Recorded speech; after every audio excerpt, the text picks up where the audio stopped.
Dul-an sa 400,000 pesos ang balor sa illegal drugs na nasakmit sa kapolisan sa managlahing bypass operation sa dakbayan sa Talisay o sa Mandaue City.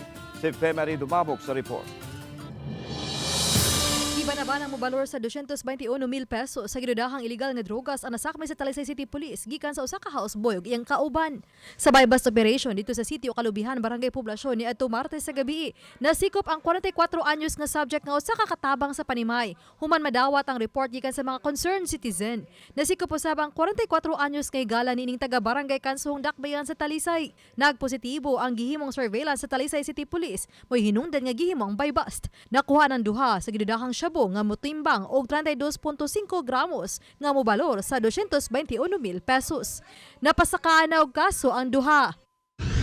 Samtang gitumbok nga high-value target sa pagpamaligya og drugas sa dakpan sa Mandaue City. Nagbunga ang tatuod nga surveillance ug bypass operation nga gilusad sa mga sakop sa Mandaue City Police niadtong Martes sa gabi sa Barangay Mantuyong.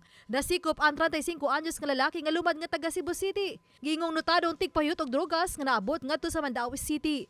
Nasakmitan siya og 25 gramos sa ginudahang illegal nga drugas nga mobalor sa 160,000 pesos. Uban ni Godfrey Femery dumabok. Balitang Bisdak.